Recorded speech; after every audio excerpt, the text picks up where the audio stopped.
Pledge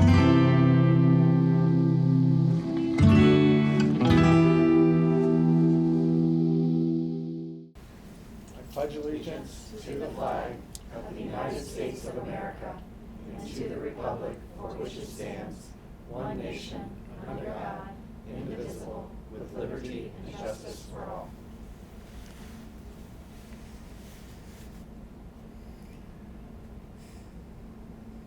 Thank you. All right. Welcome, everyone. We'll go ahead and jump right in. Recognition of academic achievement or outstanding contribution. I don't believe we have anything this evening. Recognition of guests and hearing as the public. As a reminder, you can certainly speak now or before an action item later on the agenda. Do we have anybody for public participation this evening? All right, so once again, we have 3 of our booster groups that will present to us. We've been cycling through each meeting. Mr. President? Yes, sir. Do we need a roll call to start? Yes, we do. I apologize. I'm getting in a hurry. Thank you. Mr. Bodie? Present. Mrs. Brannon? Here. Mrs. Palmigano? Here. Mr. Truitt? Here. Ms. Wasserman? Here, and I have birthday cake for those of you that stayed till gavel down on behalf of Miss Collier, soon to be Mr. Truitt, and my birthdays within the last 2 weeks. So, thank you for roll call. Thank you for both. In case you don't say the whole time, we do appreciate you coming to the board. We know that raising money and doing this for our kids already takes a lot of time, and this is yet another step, but an important step for our policy, so we very much appreciate that. So we can start with boys soccer boosters. Mr. Peckel? Okay, stand up here, there, wherever. Perfect. I don't. Here's your microphone. Actually, stand up. Yeah, I'll just stand here if that's all right. That's fine. So for boys soccer, I took on the booster account last year from Mr. Bodie, and I had sent out material ahead of time. I don't know if you all have that. It's here on your. Okay, so if you had a chance to see it, certainly bring up questions from there. I did ask Tim Freeman to come along as well, as he and I are both the account signatories on our booster account. I'll go through the outline that we were provided, and then we can go from there. You all have the mission statement as well. Yes, it's included in the stapled packet.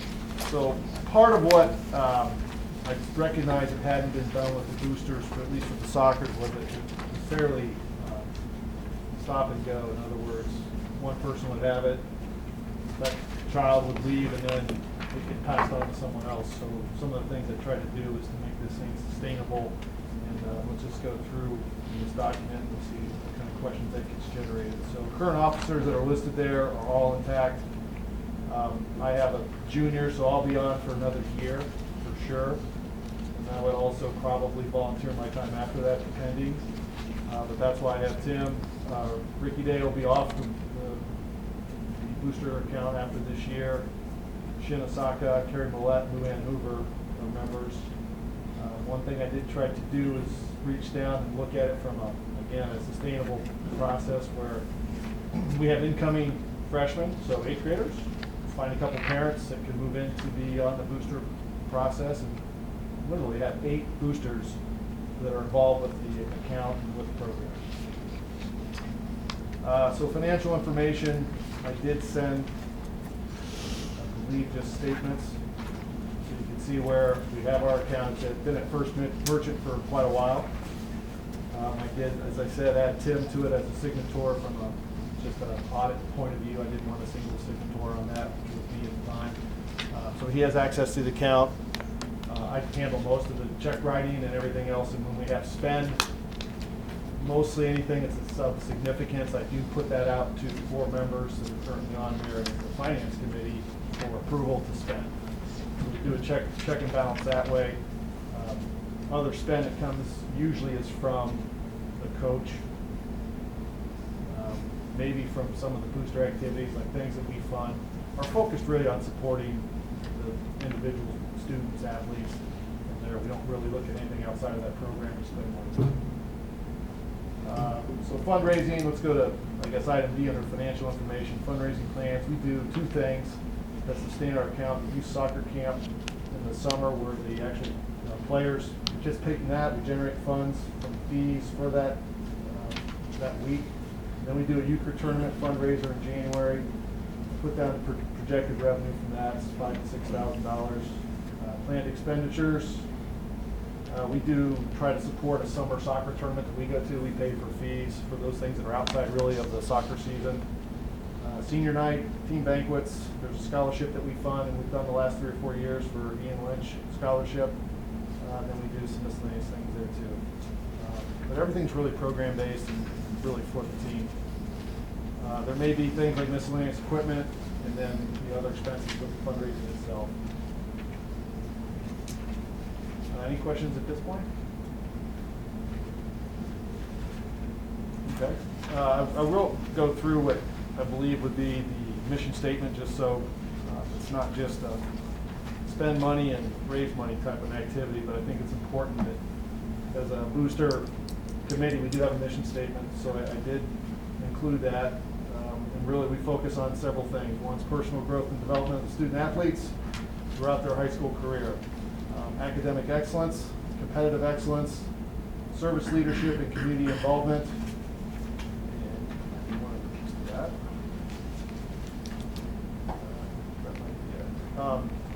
Yeah, so that's it. What's that? That was it. There's only one sheet. So that's the long and short of it.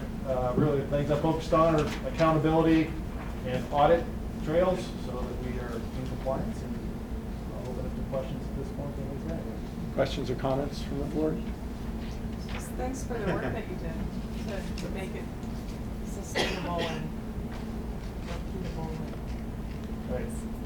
I see that with other, I'm on the school or the swim board still. My last daughter graduated and I said I just don't like the proposition of going through and then when your kid's done you disappear, because I think you have to pass on what you know and Right. hopefully sustain things. And so that's my plan on doing with that and the soccer. Thank you. Thank you. Yeah, Joe and Tim, thank you. And I would just add, the euchre tournament that the soccer does is one of my favorite events, seriously, annually.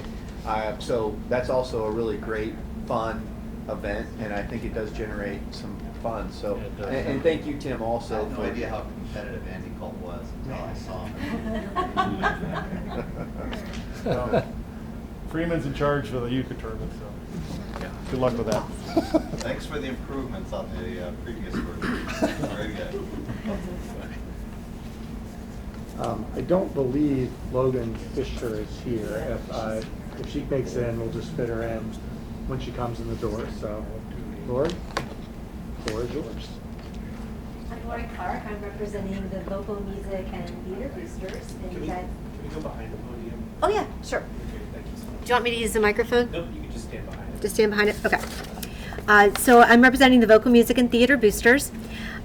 Really, the Vocal Music and Theater Boosters supports 2 programs that have a lot of overlap.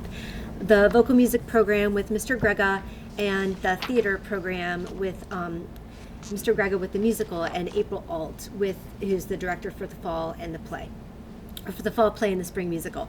And so Vocal Music Boosters is really has really 2 purposes. One is to raise financial support for vocal music and the things that Mr. Grega needs and the choirs need, and to raise financial support for the theater program, mostly for incidentals, little things that are needed, extras that are needed. And then the second purpose for the Vocal Music and Theater Boosters is to support Mr. Grega and April Alt with volunteers and, volunteers. So that's what we do. I don't believe that we actually have a document that, or I am not aware of a document that has a mission statement or bylaws or all that kind of stuff. So I will take that back to the Vocal Music and Theater Boosters and create something, because I will not be outdone by the soccer boosters next year.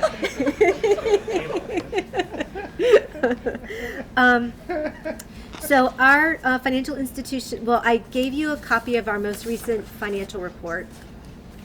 Megan Stanley's our treasurer. I'm a co-president with Ann Elliott Nail, and Beth Ann Kaufman is ex officio. She was president last year. And then the Vocal Music Boosters itself has about 12 people. So those are people that work on publicity, volunteers, sign up genius, concessions, hair, just any of the role that we have. That person that heads that up is part of the boosters. So this is our finance report. If you guys have any questions about that, I'll do my best to answer them. We basically raise and spend about $10,000 a year. We try to carry $2,000 to $5,000. Sometimes we've carried as much as $10,000 over, but the whole purpose is to have money to support the students. Our big ticket items every year, the ways that we raise the money are coffee house. This year we had a great year. We raised $2,200 at coffee house. Typically that's less than $2,000, but that's one of our biggest fundraisers. Advertising and programs for Fall Play and Spring Musical, concessions and flowers at Fall Play and Spring Musical. That's less of the money that we raise. For the Fall Play, we raised $441 from concessions and flowers. Advertising, we typically raise about $3,000 for the year through advertising. And then the other fourth way that we raise money is each participant in the Fall Play and Spring Musical pays a $25 participation fee. That pays for T-shirts, pizza, just all kinds of stuff. It basically supplements what the Vocal Music Boosters are supplying. So our biggest expenditures are Fall Play. We generally spend about $3,000. Spring Musical, we generally spend $4,500. We started 3 scholarships at the end of the year, and this year we intend to have 3 $500 scholarships. And then vocal music, in general, we spend about $3,000 on average a year. That's for things like uniform, maintenance, alterations. Like, for example, alterations cost $400, $380 some dollars in the fall. There's a big dry cleaning bill, of course, at the end of the season. So things like that. We buy instruments for Mr. Grega. We pay all the fees for the choral performances, so districts and states, that kind of stuff. We pay all of those fees for all the choirs. Also vocal, solo and ensemble contests. So that's pretty much an overall summary. Does anybody have any questions or concerns? Or, yes? Lori, is the organization a 501c3? I don't know the answer to that. I'm assuming because there's no governing docs, that it's probably an unincorporated association. Yeah, that's a good question. I don't know the answer to that. Yeah. I can find out. I can work on it. We are not, because I found out it was gonna cost money to do it, so I said, forget it. We started the process, but we can probably push that. It does take a lot of time. PTOs and the band and then. If they want us to be one. If they want us to be one. Yes. The really large ones. Any other questions? Well, thank you so much. We do Sure. appreciate you. The spring presenting. musical is Music Man, so don't miss it.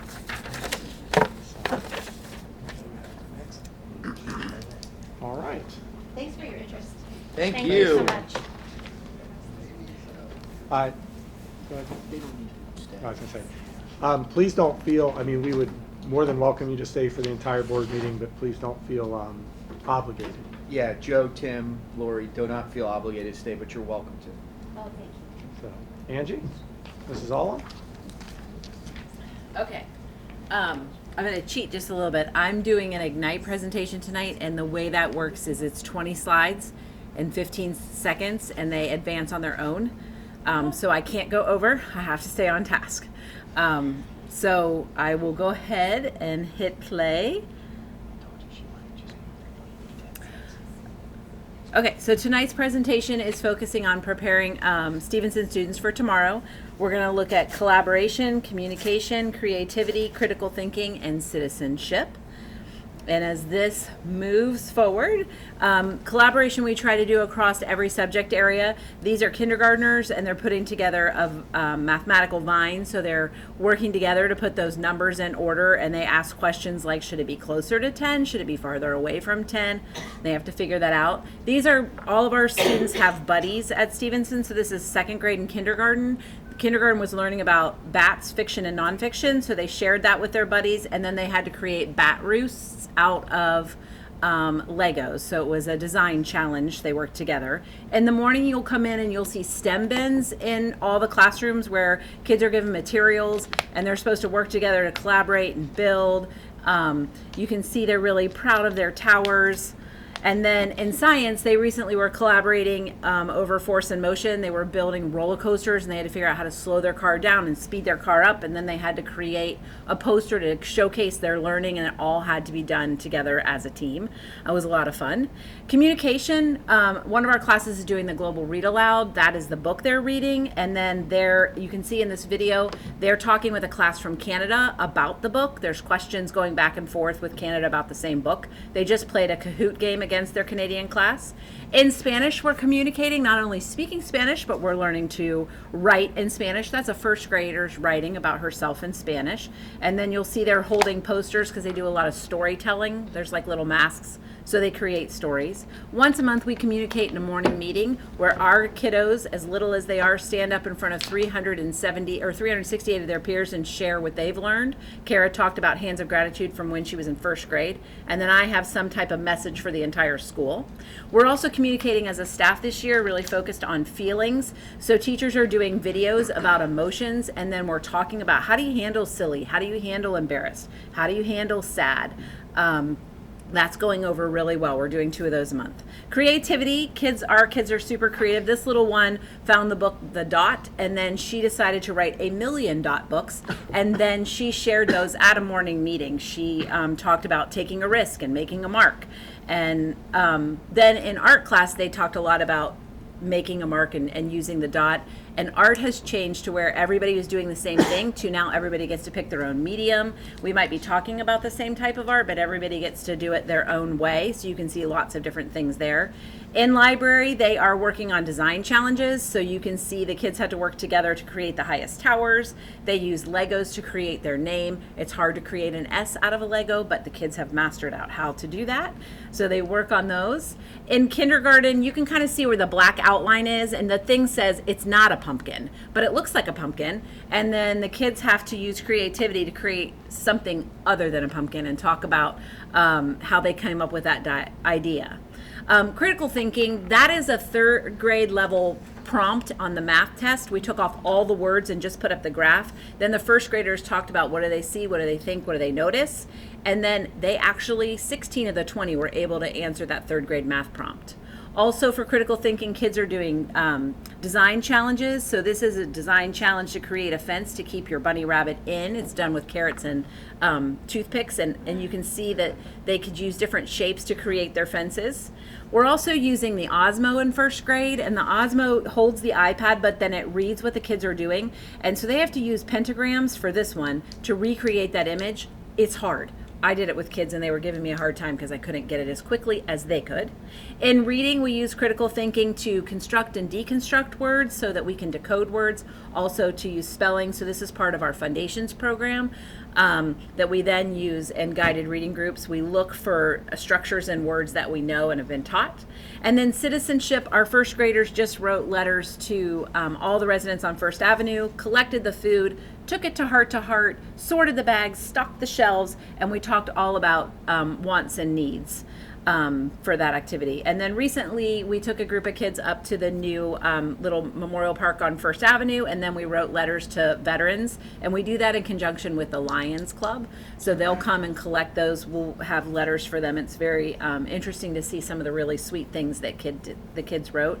And then finally, we are a community. We've had a student every year as a patient champion in the marathon, and our kids always go and show up for them. And then our 3rd graders are really proud of our school, and they want new students to know about our school. So if you go to our website, those are videos welcoming you to Stevenson. And overall, it's just cool to be kind at Stevenson. Done. Good job, Miss Sullivan. long was each slide? 15 seconds. All right, how about we give each board member 15 seconds for questions or comments? Really? You too? That's the worst idea. All right, anything for Mrs. Allen on the board? I actually don't have anything about this presentation, but what day is it? It's Wednesday. Yesterday morning, was that just yesterday morning? I got to attend, Dr. Lusher and Mrs. Allen did a presentation at the Ohio School Board Association annual conference at the convention center, and they presented on leadership. And I know it was a little bit out of My comfort. Mrs. Allen's comfort zone, but you would never know it and watch it. And I was really happy to be a part of that. And I was actually talking about it at work, this whole idea of collaborative leadership, and actually talking to my boss about it, about maybe we could bring some people along with us. So just telling them what they're going to do. So I really appreciated the time, and I know that a lot of people came up afterwards and were telling them how great the presentation was. So thank you both for getting out there really in front of other educators and administrators and board members in the state. Thank you for listening. Thank you. Yeah, thanks. Well, thank you for that presentation. I really certainly That's great. appreciate it. I know several of us up here have kids still at Stevenson, and you just have a great experience for sure. Moving on, we have the minutes from the regular board meeting. I believe Ms. Palmashano has at least one correction to those minutes. Yes, it's on the, Haley emailed this out beforehand, but just the minutes, it didn't get, I know I did at the end of the meeting, so we didn't have the papers in front of us. So as far as the policy proposal that I did at the end of the meeting, that the word sex still stays in it, sex meaning gender, and then we used to have including sexual identity in parentheses. You'll see here, that comes out and we say sexual orientation, gender identity, gender expression. So, need to make sure the word sex doesn't get deleted from the policy. So if I could have a motion to approve the minutes from the October 9th, 2019 board meeting with that adjustment so the minutes accurately reflect the policy proposal in first read. So moved. Second. Beth, please call the roll. Mr. Bodie? Aye. Mrs. Brandon? Aye. Mrs. Palmashano? Aye. Mr. Truitt? Aye. Ms. Wassman? Aye. All right. Building and department reports, once again, we certainly appreciate those for all the policy and budget things. I think that that's the best thing for us to read in the packet to get a good sense of what's going on. So thank you, Andy, for your staff for all those reports. Any questions or comments from the board on the building and department reports? I did just have one. It was about, I was interested in the survey, the Connect survey. And I just thought that was interesting that we're with using that as a tool with our students and welcome a little bit more information about, have we used that before as a survey, and how does that go? Do we get good information from the students? Robert? Sure. It's something that I used last year, and I think that was the first time it was used, and we use it at the high school just to make sure that students have a trusted adult and an activity they're connected to. I noticed in my time in a previous district that the kids who didn't feel connected based on a self-survey to an adult or an activity, those were also the kids on our DF list, our suspension list, and so we're trying to be proactive in making sure that students have someone and something they're connected to beyond academics. Looked like really good participation rates as well. in the survey. Yes, amazing, amazing. How did you do that? Did you really? I didn't care. Yeah, our kids, I mean, there's so many opportunities for our kids, and they're so involved, and they want to be involved. And for the handful of kids that don't have something, we create something. We work with them, what could we offer? And so they create all kind of, usually it's a lot of like gaming stuff, or they created a puzzle club last year, so we'll create something for them. Thank you. One more thing I actually wanted to point out to this, because I had never thought it through until I got put a little bit on the spot during Dr. Lusher's presentation yesterday about whether the board gets involved in the goal setting for the district. And I was talking about how we get these reports every month, and it's the plan that you come up with over the summer, and then you list every month the tangible steps that you've taken towards those goals. And I just take it for granted, but I don't think that happens in every district based on the questions we got back. So thank you for the process that you have in place, and that you're following it up and honest with showing actual steps being taken towards that goal every month. sometimes, a lot of times we forget how, we just take it for granted, and you think every district's like that, but based on the questions, it is not true. A lot of questions about really board members, I think, is what I was hearing.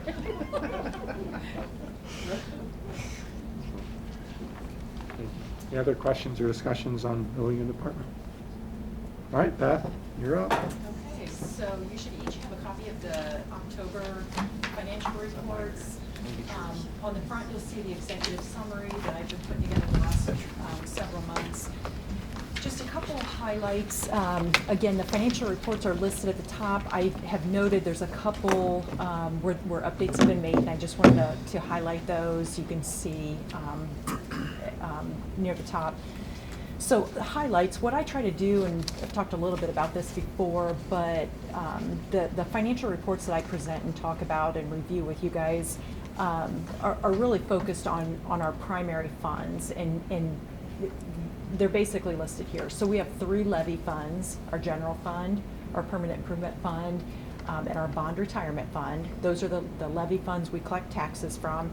And then I've also included our construction fund, and that is the fund that received the bond proceeds, obviously paying for our construction projects. So those are the ones that I really try to highlight in this executive summary and kind of share with all of you where we're at with those. So interest earnings for our general fund, $25,609.72 in October. Rates are starting to go back down just a little bit. I think there's been a cut since this time. So our projections are, we saw kind of a little bit of an uptick for the last couple years, increase in our interest earnings, and now, it's looking like that's going to kind of tail off a little bit once again. So general fund revenues, there really is no change here from the last month. Our primary revenue sources are based on semi-annual settlements. There's been no change in that since last month. General fund expenditures, we're a third of the way through the school year, and our general fund has spent 33.5% of our budget. So we couldn't be much closer to where we would expect to be at this time. So bond retirement fund, a couple things with the 2 bond retirement funds that we have right now. Our very last payment on our old bond issue, our 1996 bond issue, will be made in the next 2 weeks. So before the end of November, the residual balance that is left in that account gets transferred based on state law into our new bond retirement fund. So I will have a recommendation for you all to approve on our next agenda to officially move that money into the other bond retirement fund. The first payment on our new bond issue is also due November 30th, and I've listed the amounts for both of those there. Melissa, Eric, Andy, and I met a couple days ago as a finance committee, and still talking through that whole process of TIF revenue and setting millage and all those things. And so we are kind of working through some of the kind of finalizing, getting all that documentation together and sharing it with the rest of the board. So there will be more to come with that next month. And then the other big piece of that is working with the county auditor to so that they understand our assumptions and our millage model. I spoke with them today. Baker Tilly helped us put together a pretty complex millage model that takes into account the taxes, all the TIF projections, how much of TIF revenue we're using, all those different factors, and wrap it into a millage model that we expect to keep relatively consistent, so our taxpayers aren't seeing increases and decreases each year. So again, working with the county auditor within the next week, they're expecting to have values for next year, and then as a result, rates, tax rates on our tax levies. So more to come on that at our next meeting. Construction fund, we had just over $64,000 of interest in October. That is going to, unlike our general fund, the construction fund interest you will see large changes month to month, and that's dependent on specific securities that we purchase, and as they come due in accordance with the construction draw schedule, interest is received as those mature. And so we have those staggered based on when we need those funds for construction purposes. So that was a good month in terms of interest revenue. That will vary pretty widely from month to month, though, just as kind of an FYI.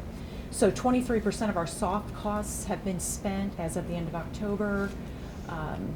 We've paid the architect invoices through August, and our current fund balance is about $53.1 million. You can see there. And then permanent improvement fund, current balance is about $310,000. We still do have some outstanding projects from the summer that we've got most of those paid for, but there are still a few that have not been paid yet. So about $39,000 of outstanding purchase orders. And then the other thing I wanted to highlight is we've gotten just over $2,500 in donations, and you'll see some more on the agenda tonight, for facilities. So I'll keep a running total of those so that you guys have an idea of what those total over time. So just a couple other things I'll highlight. Our cash reconciliation, you can see our account balances, our total fund balance at the bottom. We talked about the general fund already, so I'm going to kind of skip past the general fund report.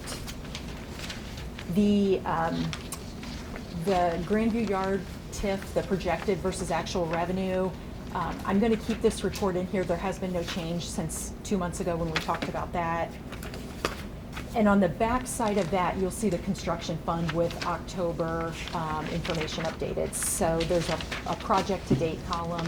You can see the overall project budget on the left and actual receipts, actual expenditures to date for the project at the far right. So I will continue to update that monthly. And then the last thing that I wanted to point out, if you flip to the back of the next page, this has been updated since the last meeting, and we did talk about that at the last meeting. So we've made a couple changes to our permanent improvement levy fund budget.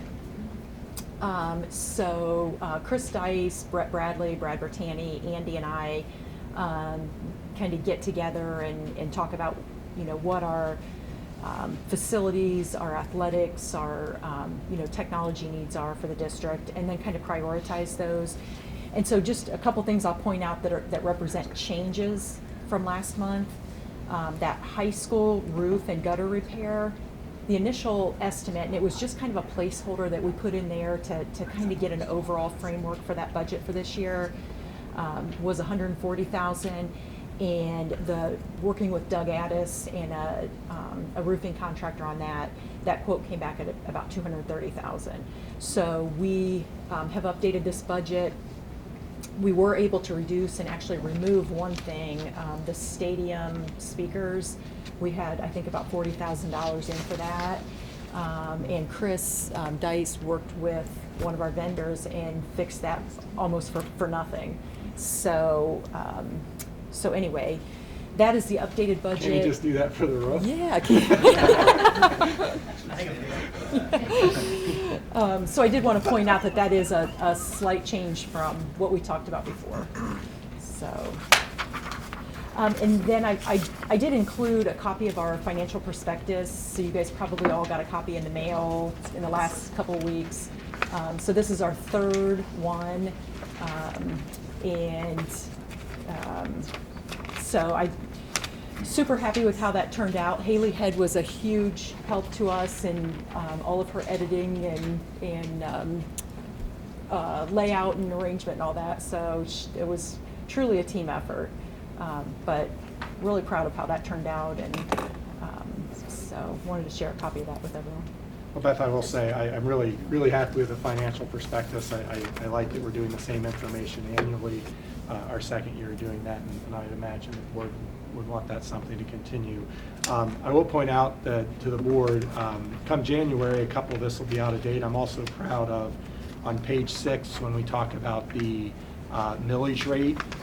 First of all, I want to congratulate all our districts, our neighboring districts in November that passed levies. I know Folly Westerville was on and was successful. Bexley passed a 9 mil operating levy at 68%.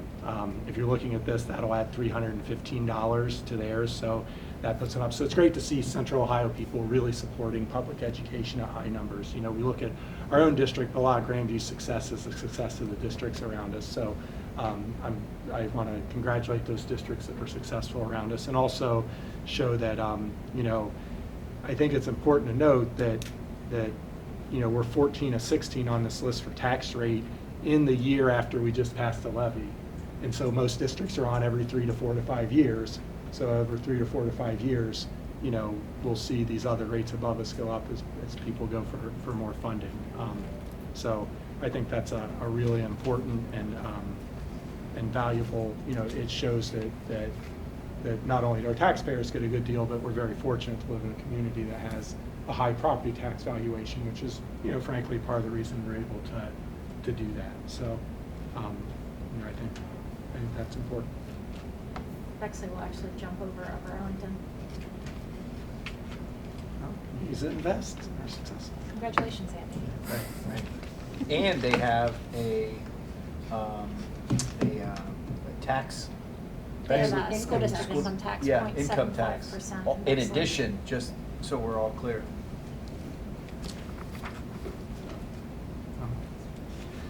Any other questions or comments for Beth on the treasurer's report or financial report? If I could have a motion to approve the October 19th financial reports and payment of October 2019 bills. So moved. Second? Any other discussions or questions? Beth, please call the roll. Mr. Bodie? Aye. Mrs. Brannon? Aye. Mrs. Palmigano? Aye. Mr. Truitt? Aye. Ms. Wassmuth? Aye. Committee reports. Core team, I'll start with there, and Eric and Andy, please feel free to jump in. Our first bid package is out. The deadline for that is right around the corner. 21st of November. Yeah, so we'll know a 2 lot o'clock. more once those come in. Now, we won't know right away on the 21st. Alfred and our owner's rep, and people have some work to do at that point, and we'll circle back around. So we're excited about that. That's obviously a big milestone in our project. We are having some discussions with our builders now about what the best time will be for for when we do a groundbreaking for the project.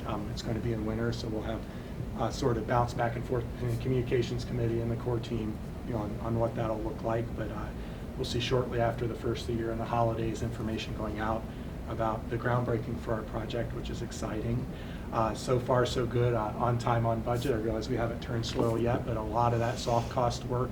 You know, there's a lot that we're investigating with, you know, asbestos surveys and bats in the attic and all these sort of things. And so far, we've been able to handle all that within our budget and not dipping into our contingencies. So, although we haven't turned dirt, there's a lot that has been happening, and a lot of the project that has been happening in the planning to make sure that we're important. We will, as a board, and you know, I've had some questions I'm sure you've had about logistics. I think it's important to understand that you know, the core team has a discussion every 2 weeks, but there's a lot of other work that's happening, and we're really relying on our school staff, Andy and the principals, to go through and work through what logistics happen. I mean, let's face it, this is going to be inconvenient at times, and they really have been looking through it at the lens of making sure that the core academic program our kids in isn't affected. Traveling between the core academic programs, maybe. Where restore stuff, maybe. And so once we get that a little more solidified, you know, we've asked the owner's rep and those folks to present to the board a little bit logistically. I mean, the core team is not in the business of deciding what classroom is going to go where in the process. I mean, we're really leaving that to our administrators. We're more of the discussion with the builders and architects. I think that's an important piece to understand. So, you know, we'll get more of those details. I mean, we'll be 40 parking spots short in a couple months. I mean, that's going to happen. We've always known that's going to happen. So there'll be a lot of logistics, and I don't think we should sugarcoat that that's going to be inconvenient. But, you know, with the premise of keeping nothing affecting our core educational program, and I think we're on track to do that. Eric or Andy, did I leave anything out from our core team update? I would just specifically thank 2 people that are sitting here, and Sean and Rob, for their work with their staff relative to known disruptions and logistics starting in January. I know for a fact both of you have done a lot of behind-the-scenes work in meetings with your staffs so that it's well planned and communicated. Well planned and communicated. We know it's going to be disruptive. We know it's going to be inconvenient.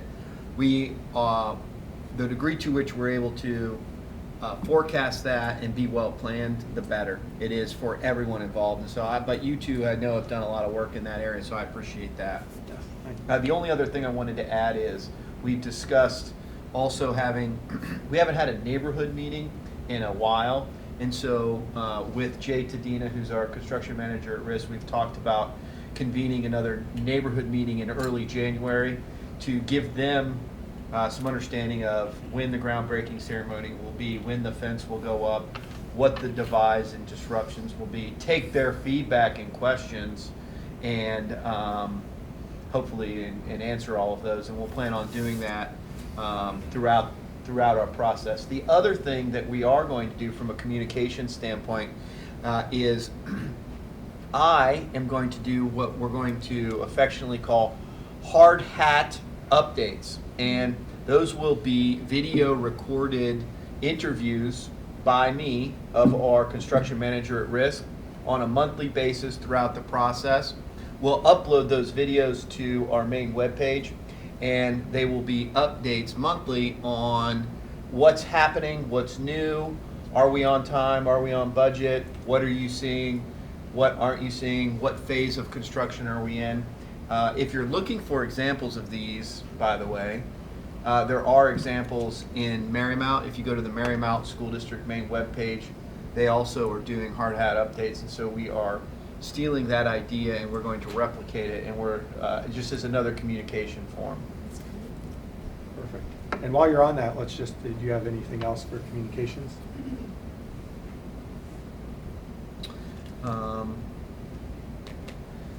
Well, as all of you know, we had a threat 2.5 weeks ago, and there's been multiple communications, there's been 2 core communications from me, and then I know each building has sent additional communications.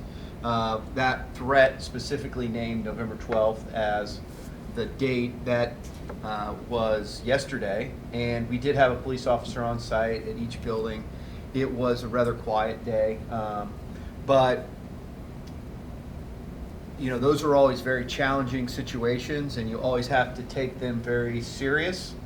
I applaud our high school team and our middle school team for working collaboratively with the Grandview Heights Police. I thank them for their efforts in not only working with us, but also conducting an independent investigation simultaneous to the investigation that occurred at the high school. We have not been able to, nor has the police, to definitively say this is the person. It was the judgment of our administrative staff as well as the police that the threat, it wasn't credible. However, as in an effort to take it serious and to provide our students a safe learning experience and to try to mitigate anxiety on that day, we had police at every building. Additionally, we did make it an excused absence. We did have, I think it was 39% of our high school students take an excused absence, and I think it was like 18% at EILMS, and very small at Stevenson, like 2%, 3%. So that was another communication. On the financial prospectus, Beth shared, and I do think Allerton Hill as well as Haley and Beth. I thought all of them are excellent, but that one was outstanding. So any other questions? Our winter newsletter is going to be focused on a facility update. Okay. Any other questions for core team or communications from the board? All right, finance. Well, as Beth mentioned, we did get together earlier this week and mostly talking about how to put together and communicate the bond, not only the bond levy, but then the whole arrangement, Grandview Yard and the city, and a very genuinely complex thing that we're, I think, looking at it with the sense of, will somebody 3 years from now, 10 years from now, 20 years from now, understand, the decisions that we were making, the assumptions that we made, and be able to track that over time. So not necessarily bind somebody later on, but we wanted to be clear what the intention was and clear to be able to have a comparison, as things go on. We think we have fairly conservative assumptions that should serve us well, but be able to track that. So kind of set the stage this first year, and Beth had some really good ideas around that, and we'll be talking more about that. Thank you. Is there anything else from the finance meeting? All right. Questions for Eric or Beth or Melissa? Policy? Did you want to talk about the policy that's? We can do it. You want to do it at the policy point in the agenda? Say that again? You want to do it when we have policy in the agenda? Hi, whatever's easiest for you all. Well, let's do that then, so we Okay. can ask questions on that. Teaching and learning? No new news. Wellness for life, start talking Grandview.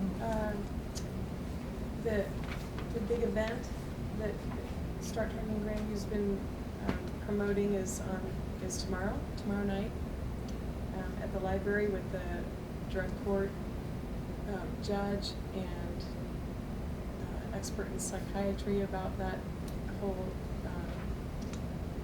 area, and Katie Clifford will be the one for college experiences. They've got a great agenda. It's all set up. It's really going to be excellent, and Louis Essig will be sharing his story, and I think it'll be really, really positive. So that's it for me. On Wellness for Life, didn't the field trip to Bexley occur after our last meeting? It did. Yeah, I couldn't make Yeah. that. Yes. I think that's a Wellness for Life. Yeah, so we did Yeah, visit, The cafeteria.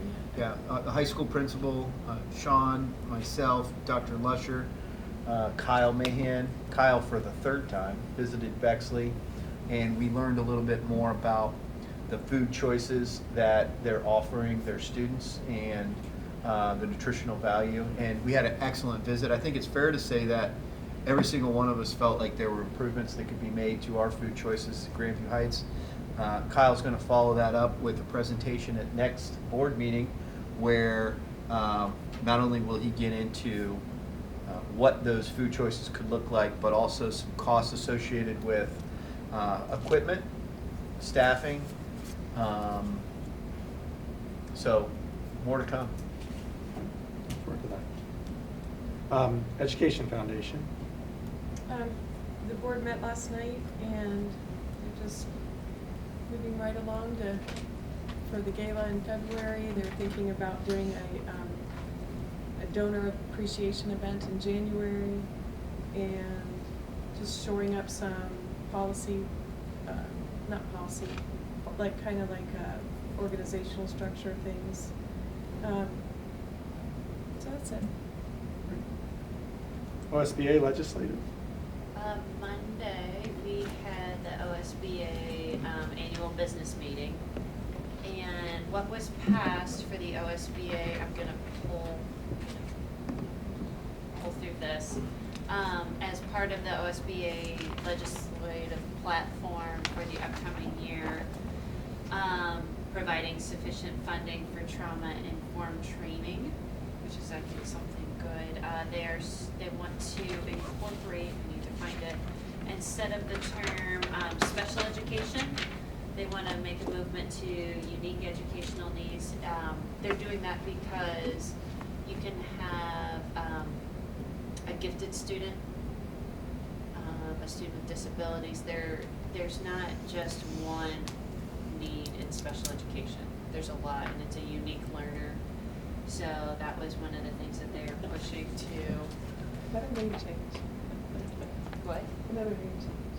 Well, someone said that, and it's like, it's encompassing, because it is another name change, but it's also, you want to incorporate, you don't, the stigma with special is they need more.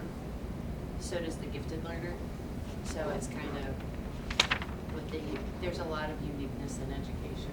Sure. So it's not, take a little bit less of the stigma away. Instead of using the phrase collective bargaining contract, make it collective bargaining agreement.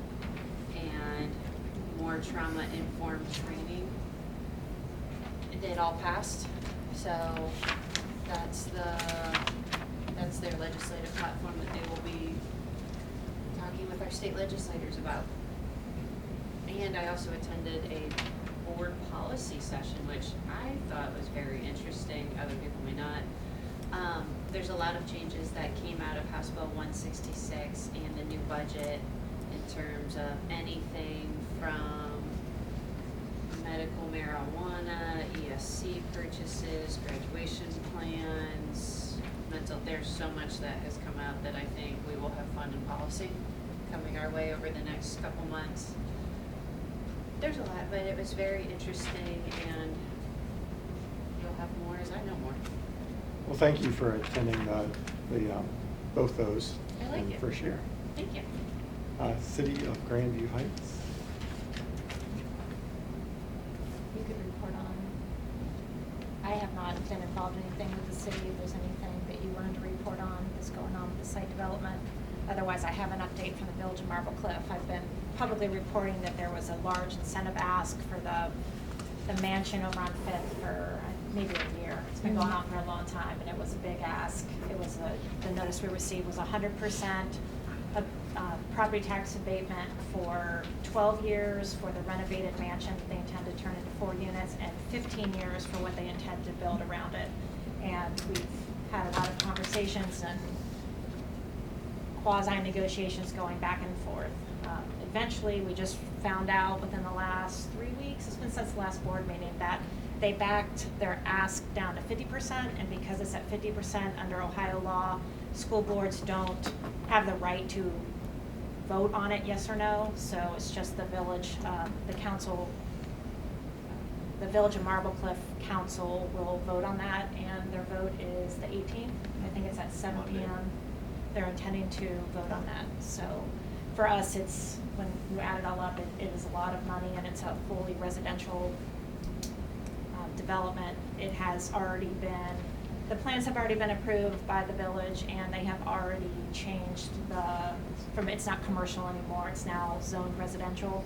And so it's already been in the mix, it's just they've been waiting on this funding piece. So I think, I'm gonna consider it a win. Yes, thank you. Because 50% is half of 100. So And to that's translate that, I mean, it's something on the order of $2 million in tax revenue that we will get compared to what the initial ask was. So significant. As far as with the city, Eric and I and our owner's rep and Andy and Beth met with Ray and Pat relatively briefly, went over some of the site plans. Really, at that point, I don't think we're at any decision point on anything or have anything to present to the board on that decision making at that point. All the plans we looked at are things that we've shared in meetings and stuff before. There's no variations on this at this time. So, more to come. All right, moving onward, board policy and procedure. We'll start with first read, and Molly, I'll turn it over to you for A1. Superintendent's report. Must be in a hurry tonight. Let's go. Do you have a So- birthday coming up or something, sir? No, we're too old for birthday. I just want to begin by, I know Veterans Day was on Monday, but we do have someone on our board that serves, so thank you, Melissa, for your service. I also I'm not gonna read everything, but I do want to just point out how incredible Derek Amacon's performance was winning the Division III Boys Cross Country State Championship. Making it even more remarkable was the way in which he did it. If you haven't seen a video of it, it's truly inspiring. It was one of those scenarios where he closed the gap and passed him right before the finish line. It really is incredible. So a big shout out to Derek Amacon, who's a junior who won the state championship. Also, special Also, recognition. can I just? Oh, yeah. I have a fondness for cross country. Yes. It is a first time we've ever had a Grandview student athlete win the state at cross country, which is amazing. They also had a really great spread. Coach Saisbo and Derek Amicon gave quotes in the Columbus Dispatch, and there's a really great picture. So it's a Huge deal. huge deal. Huge deal. Now, I think wrestling is not the only individual state Oh, there you champion. go. Yeah, yeah. Also, special recognition to Chris Miller, who is a senior but did participate all 4 years in the state cross country meet. So that's pretty awesome as well. I had the privilege to attend the play that just recently occurred. I went on Thursday night, opening night, and it was incredible. An incredible message, a powerful message. In fact, when I was leaving there, I was thinking to myself, I wish my 3 sons would have seen this, because the message was that powerful.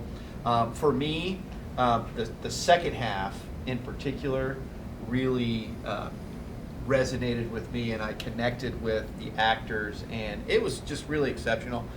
Special shout out, Mr. Bodie, to your son, who did an exceptional job, and kind of played a role character, and was, in my humble opinion, incredibly funny. And participated in the best scene that I've ever seen with a gelatinous cube.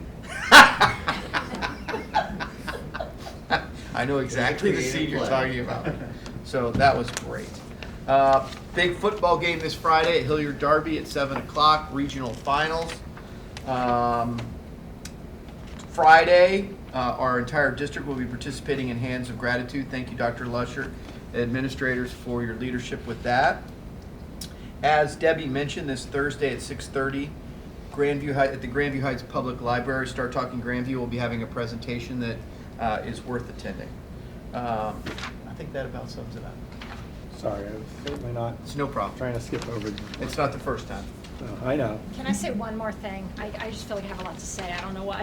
'Cause I went to the general session on Tuesday, and I got to see Laura Linney, the famous female actor who's in Ozark. She's I didn't know what she was going to talk about, but she was talking about the importance of arts in education. And her story was amazing, talking about how she really could not read well until she was in high school, and she had this breakthrough through art. It really was an amazing story, but she had great things to say, and I'm also really proud of our district for supporting. We have our hard academic press, we have the athletics, but also the arts as put on by these amazing performances we have. So I don't know, the conference makes me feel really good, because I feel like we're really getting right here, at least doing the best we can to get it right, and if pivoting where we need to. So thanks everyone in this room who does that and makes it all happen. All right. Policy update. Okay, my turn. And Mr. Cole, Mr. Hinkle, tell me if I'm wrong here. We are recommending all of these things as they are. I want to say, I'm looking over my notes from August. This is nothing new for our policies.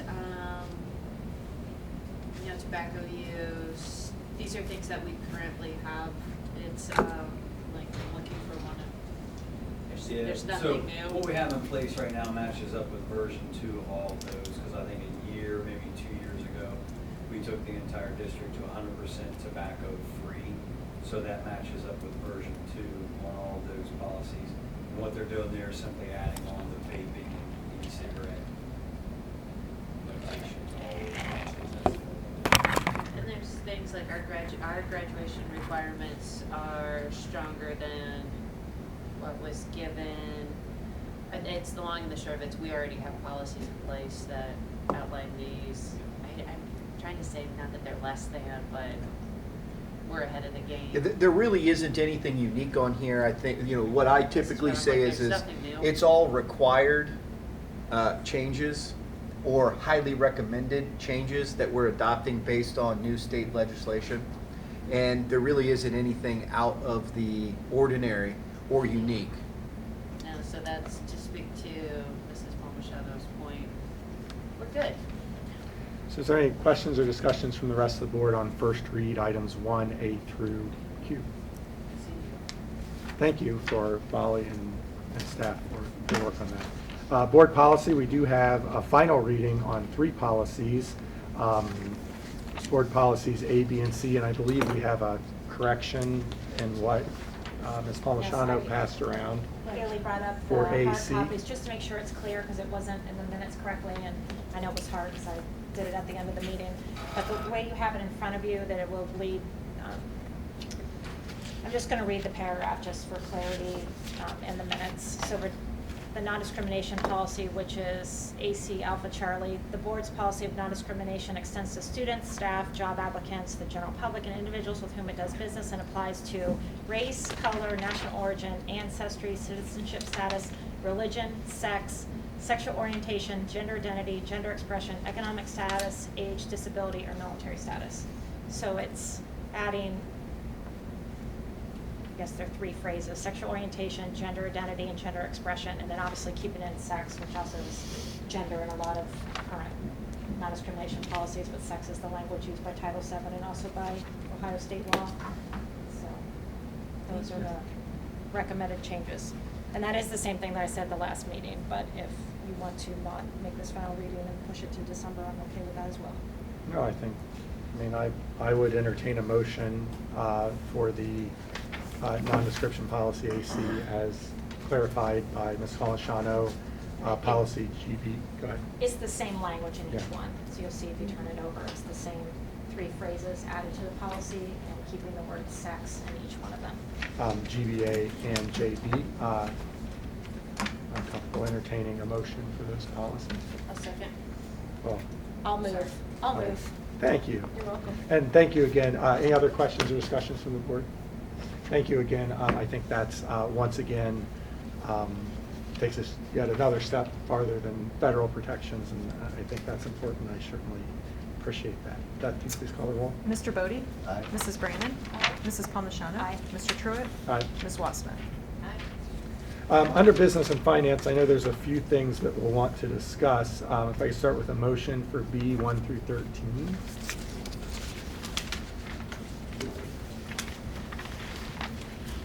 So moved.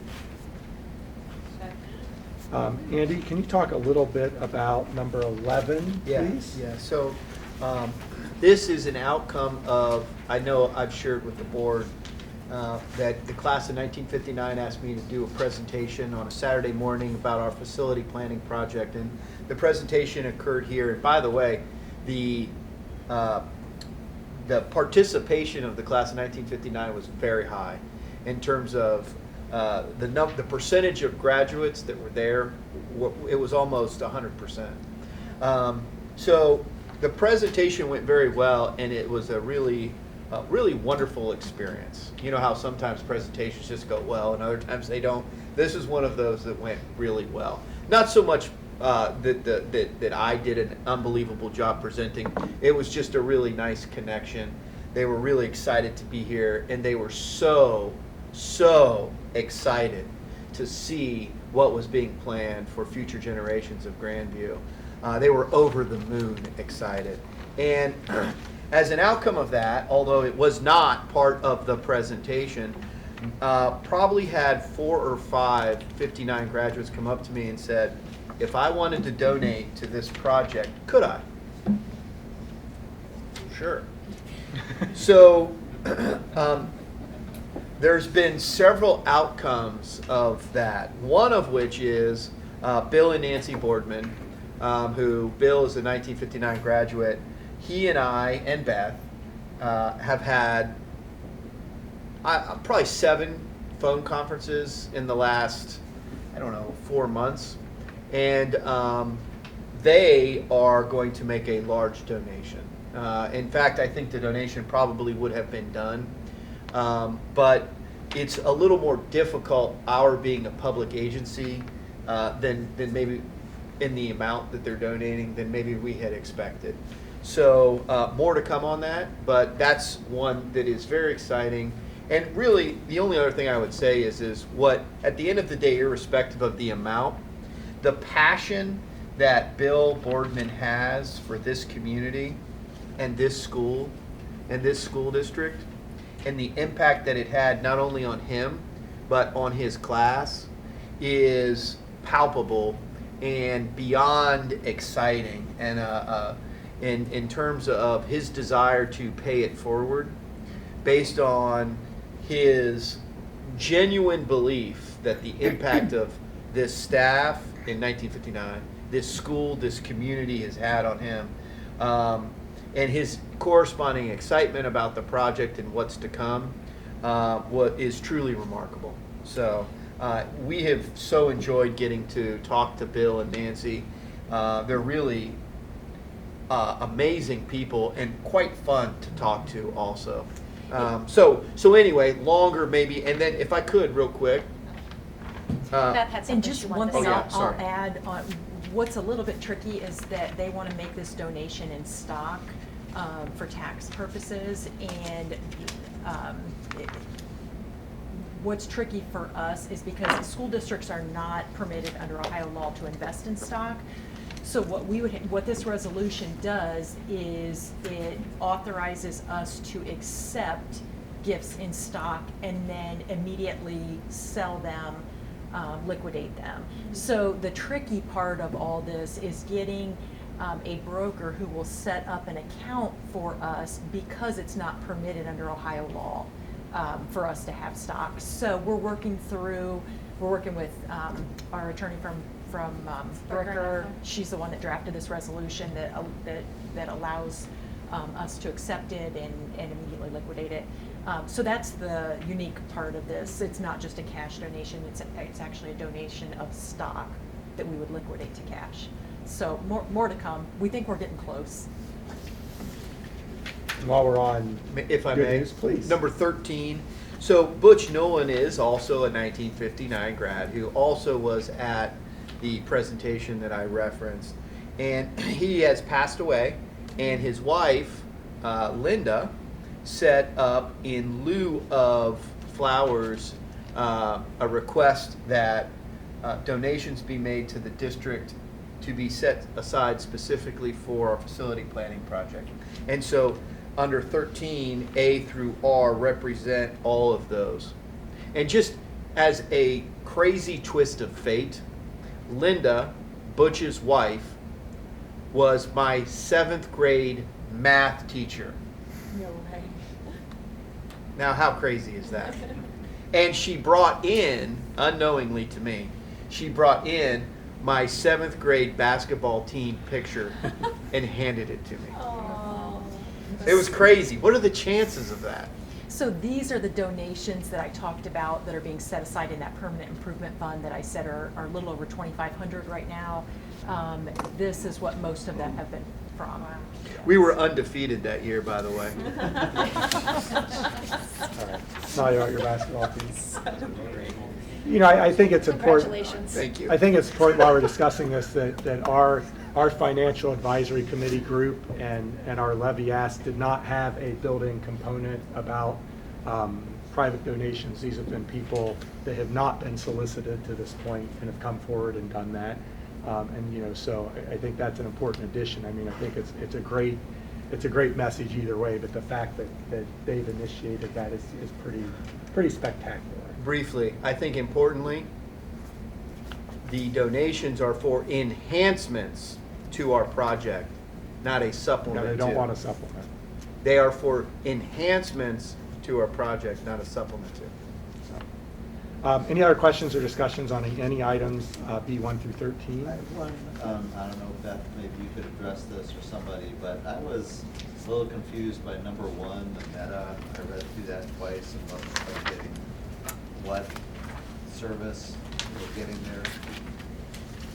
So that is the annual agreement that Meta, formerly Trekka, requires us or asks us to sign as part of the whole data processing services that so basically they're providing, I can tell you from a financial standpoint, they provide the state software and support for our accounting system. There are many components of those services, and Chris could probably talk better about this than what I can. So state mandated student information systems, every district has to have one. We purchase ours through Meta, they host it, they manage it for us, a lot of it on the back end. several other services come along with that, but physical services, all of that. So that package is just a yearly package. We have to get that from somewhere. All the ESCs in the state sell them. We partner with Meta for that. And we did have that contract reviewed by our legal counsel, and Meta accepted all the recommended changes that our attorney made to that contract. Okay, thank you. Other questions or discussion? Beth?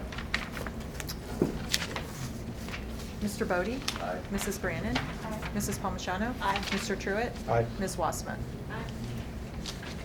Under personnel, we have 8 items for consideration from the board. If I could have a motion for C 1 through 8. Move to approve C1 through 8. Second. Questions or discussion from the board? I want to point out under under 1A, there's an increase in FTE from 0.5 to 0.1. I'd like to see that. We have, 41% gifted in our district. It's probably pretty, very close. I think it's not just gifted, but our students are growing, and I think it's a small place to dream big. Keeping the ratio of teachers to students is good. That was for the purposes of reading. Yeah, Orton Gillingham intervention is going to be a support. focus of hers, yeah, so which is Yeah. great, yep. I Reading I intervention. knew that she was a reading Yeah, teacher, yes. and I jumped to gifted, but Yeah.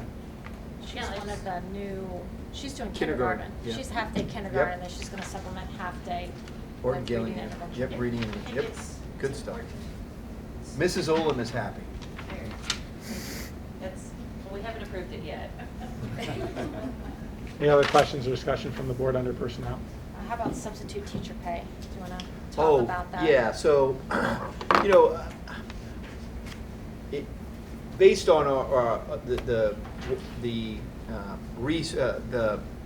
based on the data that I have seen that ESC furnishes, you know, out of the 15, 16 districts in Franklin County, we're usually in the top 5 of fill rates. So fill rates for subs. Usually we're 4th or 5th. However, what we pay subs is less than our immediate neighbors.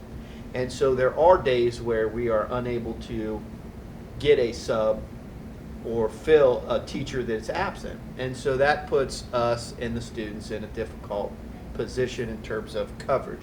And so this brings us up to speed in terms of what we're paying subs in a competitive nature relative to our neighbors.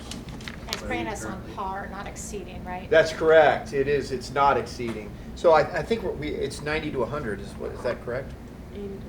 80 to 100? No, I don't. The regular pay is 100, we're moving it to 100. We're moving it to 100. Yeah, and I think it was maybe 85. Yeah. Was it 90? So we're moving it 90 to 100, and 100 is competitive. It doesn't put us like, you know, above. What's the top rate in the county? Is it 125? Just for a point of reference. I think, I mean, 100 puts us, I think, in Franklin County 3rd.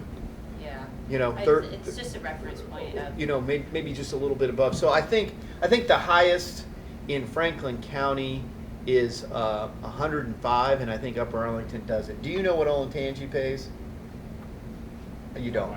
So I mean, Don't put him on the spot yet. sorry. I thought you would. I didn't mean I to. want to see. Andy, it's sometimes a little higher on long-term assignments. Yeah, maybe where right. Yeah, you're we carrying will. There's- 120. Yeah, and so for a long-term sub, we might ask the board, and we would have that individually board approved to pay not the $100 rate, but maybe like $115 rate. We will do that on occasion, but we do that like as one-offs, and that is individually board approved. It's a good move to increase Yeah. it. Substitutes are, I want to say, one of the most thankless people in education. Yeah. And when they're not there, oh man. Yeah, Oh, man. yeah, so, you know, what we'll do, well, likely the board will approve this and we'll continue to monitor it, and hopefully it'll have a positive impact in reducing our fill rates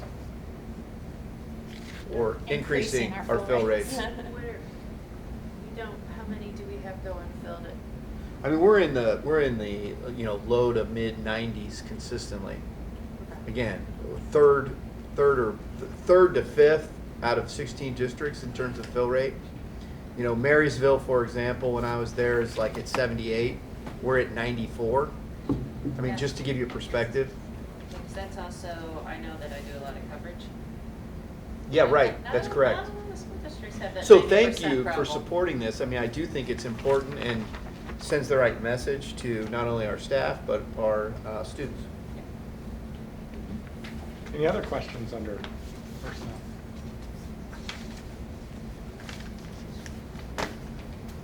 Beth? Okay, Mr. Bodie? Aye. Mrs. Brannon? Aye. Mrs. Palmigano? Aye. Mr. Truitt? Aye. Ms. Wassmuth? Under co-curricular activities and extracurricular, we have two items, a field trip and a slew of volunteers. I think I have a motion for D 1 and 2, please. So moved. Second?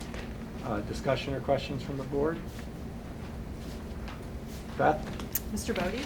Aye. Mrs. Brannon? Aye. Mrs. Palmigano? Aye. Mr. Truitt? Aye. Ms. Wassmuth? Aye. Any other items for discussion? I would like to ask for a motion for executive session under 2 to consider the purchase of property for public purposes or the sale of property. And I would also like to invite Kevin and Emily into that executive session with us. So moved. Second. Before we call the roll, I don't anticipate any business after this, so you're certainly welcome to hang around, but don't feel like you have to. Beth? Mr. Bodie? Aye. Mrs. Brannon? Aye. Mrs. Palmigano? Aye. Mr. Truitt? Aye. Ms. Wassmuth? Aye.